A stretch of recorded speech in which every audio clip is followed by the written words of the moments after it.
안녕하세요. 윤명철 교수의 역사다육입니다. 여러분 요즘 힘드시죠?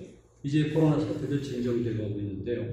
오늘 일본에 관해서 몇 가지 말씀을 드리려고 합니다. 최근에 들어서 일본을 경시하는 풍조들이 만연하고 있어요. 그리고 일본은 우리보다 못하다는 생각도 갖는데 저는 분명합니다. 일본을 싫어하는 사람들이 많잖아요. 그런데 일본을 싫어하려면 우리 일본과 경쟁하려면 일본은 알아야 됩니다. 적을 이롭게 하는 것은 적이라고 저는 생각합니다. 그런 의미에서 우리 일본의 실체를 정확히 알아야 되고요. 그런 과정 속에서 혹시 여러분들이 불쾌하게 생각할 만한 내용도 제가 오늘 전달하고자 합니다. 한번 보실래요? 자, 일본은 육지 면적이 37만 평방킬로미터가 넘죠. 한국은 남한은 60만 평방킬로미터가 넘고요. 그러니까 일본은 외놈 얘기를 하지만 실질적으로 일본은 큰 나라입니다. 그걸로 끝나는 것이 아니죠. 일본은 육지 면적 플러스 해양 영토 면적을 합하게 되면 약 486만 평방킬로미터예요. 486만 평방킬로미터. 우리는 9만 평방킬로미터 플러스 그리고 30만 평방킬로미터의 영해예요. 어떻게 생각하시됩니까? 일본이 적은 나라입니까? 더군다나 1994년 이후에 이제 해양은 바로 영토입니다. 그리고 여러분 아시다시피 동아시아에서는 국제질서가 재편되면서 11개 지역에서 영토 갈등 또는 분쟁이 일어나는데 그 중에서 8개가 바로 해양 영토 갈등입니다. 이렇게 해양이 중요한 시대에 일본의 해양 영토는 여러분들이 다시 한번 보시는 것처럼 이렇습니다. 약 48만 평방킬로미터. 그래서 영해로 볼 때는 세계에서 4번째로 큰 나라예요. 또 비교해 보실까요? 중국입니다. 중국이 그렇게 큽니다. 거의 1000만 평방킬로미터에 달하는데요. 그건 육지 영토고요. 바다 영토는 88만 평방킬로미터밖에 안 돼요. 그러니까 일본은 적어도 중국보다 5배나 넓습니다. 몽골 대단히 넓죠? 여러분 부러워하시죠? 몽골, 카자흐스탄 얼마나 넓은 나라입니까? 영토 대국이죠. 그런데 이런 나라들은 전부 다 육지 대국입니다. 해양이 영토로 취급되는 이 시점에 있어서 이들보다 더 큰 나라는 바로 일본입니다. 여러분 꼭 이해하셔야 돼요. 일본이 얼마나 노력을 했는지 아십니까? 일본은 섬나라이기 때문에 당연히 해양 영토가 넓다. 그런 생각하시면 안 됩니다. 일본은 무지무지하게 노력한 나라입니다. 그 과정을 제가 말씀을 드릴 거예요. 그 전에 최근에 즉 근현대사에 있어서 일본의 노력을 잠깐 보여드리는데요. 이게 미나토리시마죠? 보게 되면 남쪽에 있는 섬인데요. 이 정도 크기밖에 안 됩니다. 이것을 보면요. 또 하나 보게 되면 이게 유명한 겁니다.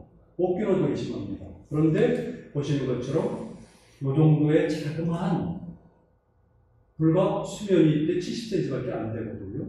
근데 여기를 이렇게 메꿔가지고 섬으로 만든 겁니다.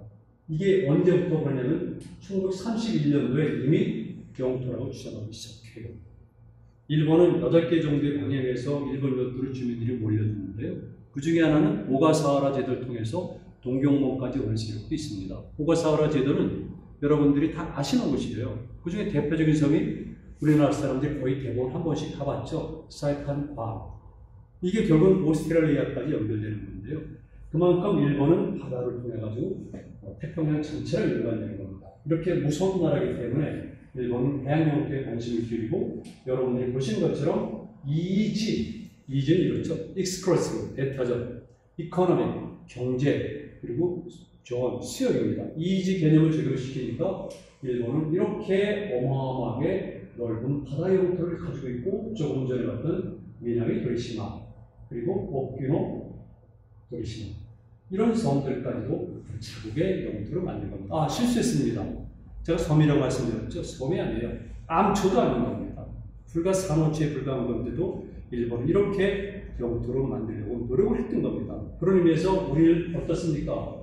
우리는 지금 일본과 한국과 일본과에는 일본이 죽도록 표시하는 게 있지 않습니까? 독도 문제가 있어요.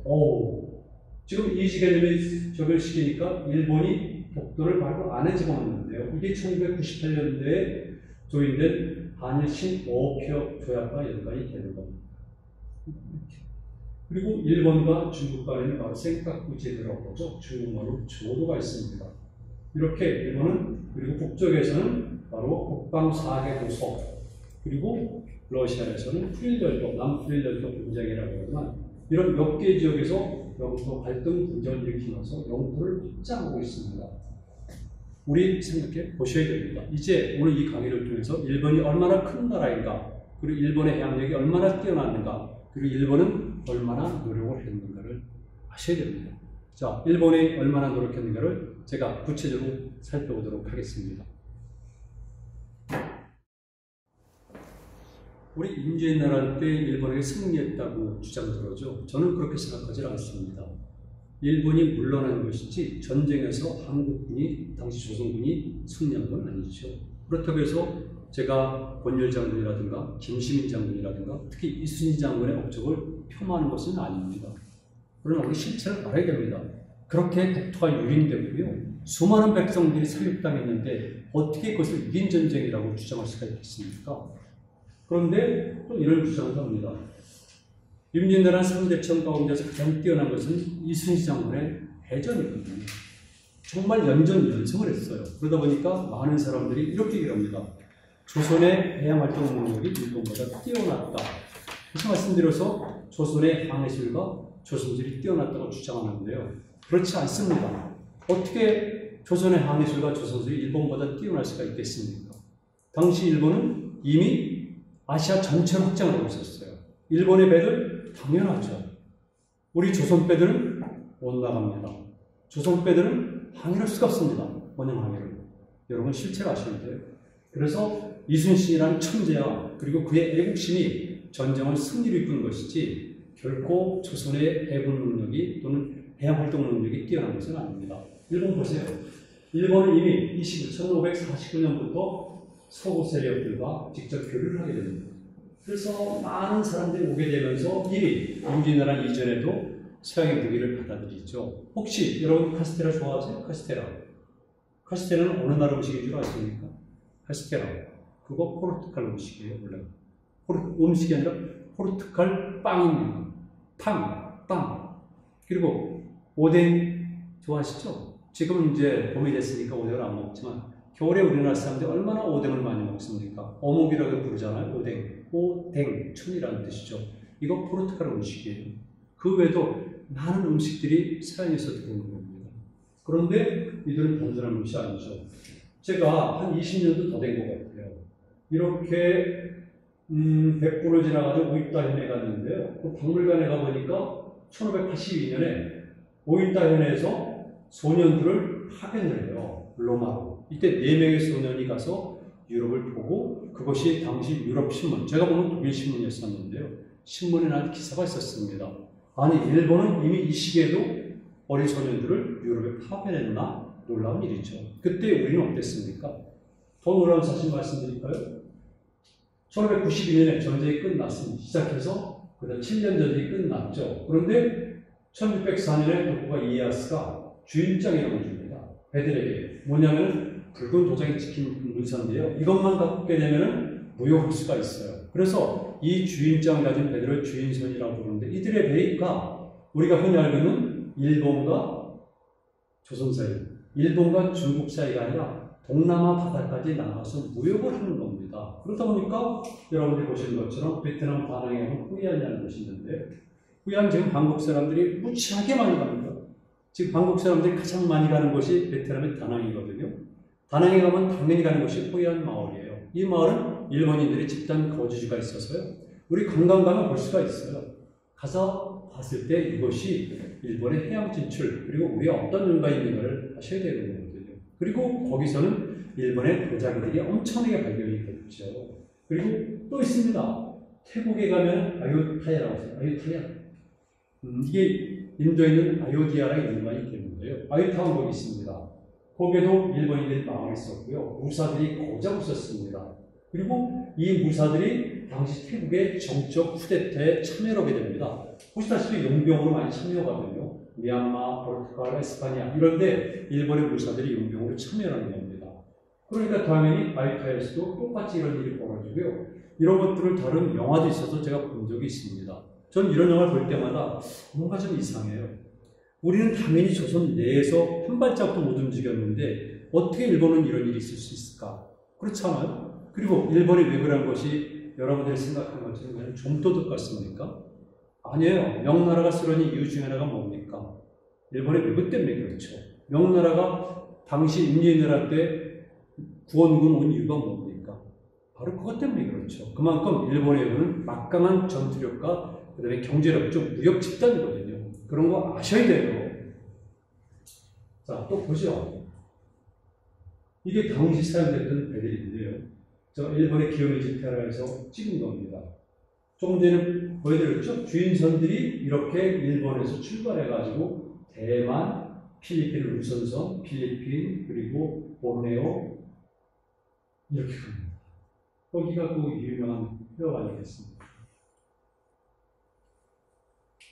그리고 지금 말레이 반도와 수마트라 사이에 있는 말라카리아, 여기를 통과하는 것이 일본의 주인선들입니다. 그때 우리는 임진왜란이 끝나고 일부에서는 전쟁에 승리했다고 자처하면서 그리고 조선통치사라는 이름으로 일본에 가서 거드름을 피우면서 일본을 비하는 글들을 쓴 사람들이 있습니다. 전쟁에 진 제가 더 이상의 말을 하지 않겠습니다. 그런 입장에서. 자, 더 놀라운 사실. 제가 이런 말씀을 드리면요, 모든 사람들이 놀래고요. 우리 학생들도 정말 그럴까 합니다. 여러분 보실래요? 자, 1613년입니다. 샌데이 권이죠. 동경 위쪽에. 이 권에서 180명의 사절단을 파견하는데 그들이 어디를 갑니까? 유럽의 로마를 가요. 어떻게 갑니까? 이 사람들은 그 당시 갈레온선이니까 주로 스페인, 에스파냐 계통의 배 형태겠죠. 그래서 마닐라항을 이용해서 필리핀을 방문해요. 그 다음에 태평양을 건넙니다. 그리고 멕시코에 도착하니까 당시 멕시코의 부임금이 와서 영접을 해요. 그래서 거기서 행사하고 다시 대성을 건너서 스페인에 도착합니다. 에스파냐. 그리고 로마까지 가서 교황 바오세를 마련해요. 자, 여러분 보세요. 1613년에 파견해서 그리고 1615년에 교황을 만납니다. 1615년에 일본인들은 태평양을 건너고 그리고 대서양을 건넜어요. 제가 지나치게 표현한지 모르겠지만 그때 우리 조상들은 세계를 모르고 있었어요. 하다못해 오키나와 유구국도 같지는 않았습니다. 표류인들을 빼놓고는 조선은 단 2번밖에 유구국에 사신을 파견하지라. 이런 나라가 어떻게 잘 살 수가 있습니까? 그리고 이런 나라의 백성들이 어떻게 잘 살 수가 있겠습니까? 놀라셨죠? 그런데 일본도 역시 이렇게 기독교를 금지하는령을 내리고 함선 제도를 금지하고 주인선의 타격을 금지하고 그러면서 쇄국 정책을 쓰게 되는 것이죠. 그런데 사람들이 이렇게 또 오해합니다. 일본도 쇄국 정책을 썼다. 조선도 쇄국 정책을 썼다. 그리고 중국도 해군 정책을 썼다. 이래서 똑같이 생각해요. 그렇지 않아요. 중국과 일본과 조선은 다른 겁니다. 중국도 남쪽을 개방해서 끊임없이 동남아시아, 인도를 거쳐가지고 서쪽까지도 교류를 했고요. 일본도 마찬가지입니다. 일본은 직접 유럽 세력과 교류하거든요. 제가 말씀드렸잖아요. 오뎅, 그 다음에 카스테라, 이거 포르투갈이라고. 당연히 네덜란드 음식도 들어오죠. 자, 참 일본 사람들 보면 현실적으로 대단해요. 막고는 일단 쇄국 정책을 써야 됩니다. 왜 그러냐면 기독교가 들어와서 일본의 신앙 체계를 파괴하고요. 그 다음에 농민들에게 어떤 주인의식을 심어줘서 막부 체제를 위협을 하는 겁니다. 정책의 입장에서는 당연히 그걸 배격해야죠. 그런데 경제적으로 볼 때 당연히 이건 필요한 겁니다. 그러다 보니까 묘수를 내게 돼요. 어떻게 보니까 일단 나가사키 한 중에서도 대지마라는 인공섬을 만들어요. 대지마는 대시마. 그러니까 반찬 출도니까 바깥으로 나가는 섬이 겁니다. 인공섬을 만들어요. 부채꼴 모양으로. 그리고 그 안에 이렇게 집을 짓고 있는데 여기에만 사람들이 거주하게 되는 겁니다. 그러니까 당시 명나라, 대련 청나라 그리고 네덜란드 상인을 비롯해서 외국인들이 들어올 때는 이 안에서만 머무르게 되어 있고요. 그 다음에 이쪽에서부터 당시 일본 사람들이 들어가는 겁니다. 심지어는 상인도 들어가겠지만 심지어는 기생도 들어가게 돼요. 이게 대지마인데 보세요. 입항할 때는 반드시 해외 정보를 수집한 보고서를 나가사키 행정당국에 제출해야 돼요. 즉 정보 보고서입니다. 이게 얼마나 대단합니까? 우리처럼 꽉 막은 것이 아니라 일본은 받아들일 거 다 받아들이는 겁니다. 그뿐만이 아니라 너희들 올 때는 그냥 와서는 안 된다. 반드시 세계 정세에 관한 온갖 정보들을 작성해서 제출하라는 거죠. 이게 얼마나 시험명합니까? 이런 것들은요, 당연한 거예요. 전 세계가 다 이런 방식을 썼습니다. 제가 등소평의 경제특구 정책을 쓴 것을 보고 이런 이론을 얘기했거든요. 이건 아마도 예전에 당나라 시대에 있었던 신라방이라든가 페르시아인들이죠. 파사방을 모델했을 것이다. 당연한 겁니다. 그러니까 자기 체제에 위협이 안 될 정도는 외국 문물을 받아들이니까 일정한 거주 공간을 만들어 놓고 그 안에서는 온갖 자유롭게 모든 행위가 이루어지는 겁니다. 이게 요즘 말로 뭡니까? 일종의 특구가 되는 거예요. 특구가. 당연히 일본은 나가사키 그중에서 대지마를 특구로 만들어서 서구 문화를 계속해서 받아들이니까 조선보다는 훨씬 더 발달한 거죠. 19세기 말, 20세기 초 많은 외국인들이 당시 조선을 여행하면서 비행기를 납니다. 여러분, 그들이 쓴 것 중에서 좋은 것만 자꾸 생각하지 마세요. 그들이 얼마나 조선세를 후진적으로 비판했는가, 그리고 조선세가 얼마나 부정부패가 심했는가, 백성들이 극 때문인지 모르겠지만은 그리고 노동의 위협을 상실하고 있다는 것도 샅샅이 기록되어 있잖아요. 그리고 얼마나 멋있었습니까? 반면에 일본은 아니잖아요. 세계에서 상하수도 시절이 가장 잘 되는 나라, 그것은 바로 에도였었어요. 동경이죠. 그리고 일본의 예술은 워낙 뛰어났기 때문에 일본 예술, 그 중에서도 그림 같은 경우는 유럽에 직접 영향을 줬지 않습니까? 그래서 유럽에서 인상파가 탄생되는데 큰 역할을 하는 것이 바로 일본의 그림들이에요. 부세라고 그러죠. 여러분 잘 아시는 사람들이죠. 모네라든가 마네라든가 특히 고 같은 사람들은요, 우리말로 표현하면 친일파들이에요. 그만큼 일본은 문화적으로 뛰어났던 나라입니다. 이런 문화를 보고 조선 통치자들이 가서 성리학적 지식이 자기들보다 못하다는 이유를 가지고 일본을 남한의 나라라고 평가한 거죠. 근데 제 생각에는요, 그것도 잘못된 거예요. 일본이 주작적 지식이 왜 뒤떨어집니까? 그렇게 생각하시면 안 돼요. 일본은 난학이라고 통칭됐지만 서구 학문을 많이 알고 있었고요. 일본의 불교도 대단히 뛰어났던 겁니다. 여러분, 9세기 직후부터 시작됐던 일본의 불교도 굉장히 뛰어났어요. 있는 그대로 보는 게 중요합니다. 정말 우리가 일본 실태면은, 또는 일본을 이기고 산다면은 일본의 실체를 정확히 아는 게 필요하죠. 이제 제가 시간이 다 됐기 때문에 일단 이 부분 여러분들에게 마무리를 짓는데, 제가 오늘 강의 초반에 말씀드렸죠. 일본은 해양 영토는 세계 4위입니다. 그리고 중국보다 훨씬 더 넓은 바다 영토를 가지고 있습니다. 그리고 여러분들이 잘 아는 몽골이라든가 카자흐스탄은 일본보다 훨씬 영토가 작은 나라입니다. 이 사실을 꼭 명심하시고 일본의 실체를 이해하시고, 그리고 우리도 이제 해양으로 진출해야 되고, 그리고 역사에서 영토와 그리고 각 백성들의 노력이 얼마나 중요한가를 일단 착각해야 됩니다. 책임이 없다고요? 아닙니다. 지금은 민주주의 사회이기 때문에 역사에 일어나는 모든 공간은 모든 사람의 책임입니다. 고맙습니다.